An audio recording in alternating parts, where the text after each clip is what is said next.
आज हम स्टार्ट कर रहे हैं एक्सरसाइज 7.2 क्वेश्चन 6 से। क्वेश्चन नंबर 6 में एक त्रिभुज ए बी सी है जिसकी भुजाएं ए बी और ए सी बराबर है। भुजा बी ए को इस तरफ आगे बढ़ाया गया डी तक कि ये जो ए डी है वो ए बी के बराबर है। ये भी आपको दिया गया है और डी सी को मिलाया गया है और आपको ये प्रूव करना है ये जो बी सी डी कोण है वो समकोण है, 90 डिग्री का है। तो देखिए दिया गया, आप लिख ही लेंगे बुक से, सिद्ध करना भी बुक से ही लिखना है। रचना के लिए हमने क्या किया, इन कोणों को नाम दे दिया। जैसे इस कोण को एंगल 1, इसको एंगल 2, इसको एंगल 3, इसको एंगल 4। ये जो चार कोण बन रहे हैं इन चारों कोणों को नाम दे दिया। सबसे पहले देखिए ये जो ए बी सी त्रिभुज दिखाई दे रहा है इसमें भुजा ए बी ए सी के बराबर है और जब दो भुजाएं बराबर होती है तो उनके सामने के कोण भी बराबर होते हैं। तो एंगल 1 और एंगल 2, ये जो एंगल 1 और एंगल 2 हैं ये बराबर होंगे, पहली कंडीशन। और कारण होगा समान भुजाओं के सम्मुख कोण। दूसरा त्रिभुज देखिए ये वाला ए सी डी त्रिभुज दिखाई दे रहा है। तो क्योंकि ये ए डी जो है वो ए बी के बराबर है और ए बी ए सी के बराबर है, तो ए बी ए डी के भी बराबर है, ए बी ए सी के भी बराबर है, तो इसका मतलब ए सी और ए डी भी आपस में बराबर होंगे।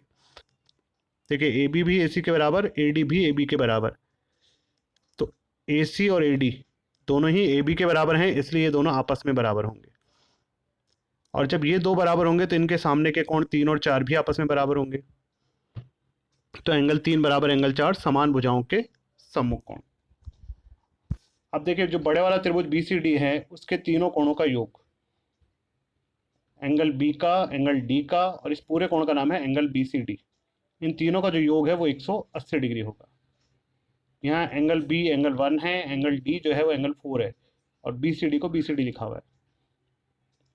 समीकरण 1 के अनुसार एंगल 1 एंगल 2 के बराबर है और एंगल 4 एंगल 3 के बराबर है। ये 2 और 3 हमने पास पास में ले लिए। डायग्राम में देखें तो 2 और 3 अगर जुड़ जाएं तो पूरे कोण का नाम बी सी डी बन जाता है। तो यहाँ पे देखिए बी सी डी एक के पहले से था और ये 2 और 3 जुड़कर एंगल बी सी डी बन गए। दो बार एंगल बी सी डी हो गया तो 2 एंगल बी सी डी का मान 180 डिग्री हो गया, तो एंगल बी सी डी का मान 90 डिग्री आ गया। यही हमें प्रूव करना था। क्वेश्चन नंबर जो 7 है उसमें ए बी सी एक समकोण त्रिभुज है। तो हमने एक ऐसा समकोण त्रिभुज बनाया जिसमें एंगल ए 90 डिग्री है और भुजा ए बी और ए सी बराबर है। ये भी क्वेश्चन में दिया हुआ है आपको। और आपको एंगल बी और एंगल सी का मान निकालना है।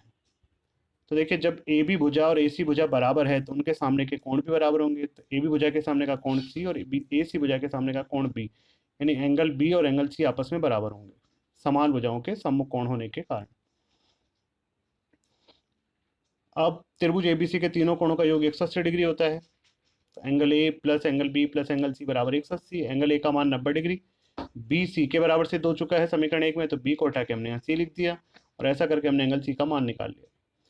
लेकिन समीकरण 1 के अनुसार बी और सी बराबर हैं, तो इसका मतलब बी भी 45 हो गया और सी भी 45 हो गया।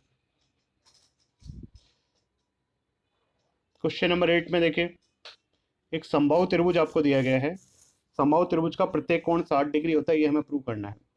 तो ए बी सी एक समबाहु त्रिभुज है, तीनों भुजाएं बराबर है और हमें प्रूव करना है कि तीनों कोण 60-60 डिग्री के। तो सबसे पहले देखिए हमने ए बी और बी सी को बराबर लिया, क्योंकि तीनों भुजाएं बराबर है तो किन्हीं दो दो को लें, क्योंकि हमने नियम पढ़ा है कि दो भुजाएं बराबर हो तो उनके सामने के कोण भी बराबर होते हैं। तो उस नियम की हेल्प ले रहे हैं यहाँ पे। तो ए बी के सामने कोण सी और बी सी के सामने कोण ए, तो एंगल बी, एंगल सी और एंगल ए ये आपस में बराबर होंगे समान भुजाओं के सम्मुख कोण होने के कारण। भुजा ए बी और ए सी बराबर हैं, तो ए सी के सामने का कोण बी और ए बी के सामने का कोण सी, तो एंगल बी और एंगल सी ये भी बराबर होंगे समान भुजाओं के सम्मुख कोण होने के कारण। समीकरण 1 व 2 से, ये समीकरण 1 ये समीकरण 2। समीकरण 1 में एंगल ए सी के बराबर है, समीकरण 2 में एंगल बी भी सी के बराबर है। मतलब ए और बी तो बराबर हैं ही साथ दोनों ही सी के बराबर है, तो तीनों कोण बराबर हो गए। अब त्रिभुज एबीसी के तीनों कोणों का योग हम जानते हैं 180 डिग्री होगा। तो angle A plus angle B plus angle C बराबर 180। अब एंगल ए भी सी के बराबर है और बी भी सी के बराबर है और सी तो सी है ही, तो इसका मतलब एंगल सी का मान इससे निकल गया 60 डिग्री। और जब एंगल सी 60 डिग्री निकल गया तो समीकरण 3 के अनुसार क्योंकि तीनों ही कोण बराबर हैं तो तीनों ही कोण 60 डिग्री के हो गए। यही बात हमें प्रूव करनी थी। तो इस तरह से आज ये एक्सरसाइज कंप्लीट हो गई है।